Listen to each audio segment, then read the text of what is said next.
Tengok ni guys, Wheelcorp Mega Drive Sales di Wheelcorp Premium Setia Alam hujung minggu ini. Kat sini ada banyak offer yang paling berbaloi untuk BMW dan Mini. Jom kita tengok. Korang boleh check out model BMW yang paling terkini, termasuk BMW X3 30 xDrive M Sport yang lagi powerful berbanding X3 20. Model ni juga dapat spek yang lagi tinggi, termasuk rim lagi besar, speaker Harman Kardon dan bumbu kaca panoramik. Untuk Mini pula, dia ada Mini Paul Smith Edition. Yang ni dapat beberapa design touches yang sangat unik daripada mereka fashion yang terkenal dari UK.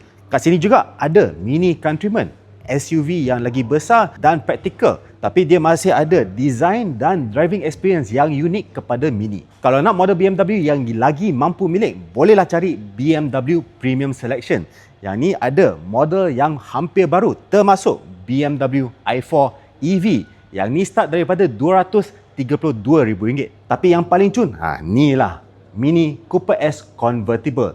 Yang ni korang memang nampak stylo gila dan harga dia start daripada RM272,000. Model yang lagi lama pun ada, macam BMW 330e. Yang ni harga dia start daripada RM50,000 saja. Dan untuk peminat rear wheel drive hatchback yang terakhir daripada BMW, ada ni 118i. Yang ni unit yang terakhir dan harga dia RM60,000 saja. Ada banyak-banyak model yang lain, termasuklah X3 daripada RM50,000, X4 daripada RM85,000 dan X5 daripada RM65,000. Wheelcorp Premium juga akan offer eksklusif trade-in support untuk jimat lagi duit.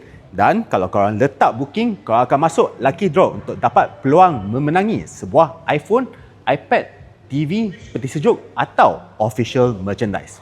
Bukan itu saja, Damansara Specialist Hospital akan buat health screening percuma. Makanan dan minuman juga akan disediakan. So, datanglah ramai-ramai ke Wheelcorp Premium Setia Alam untuk Wheelcorp Mega Drive Sales hujung minggu ini, Jun 5 ke 7. Ciao.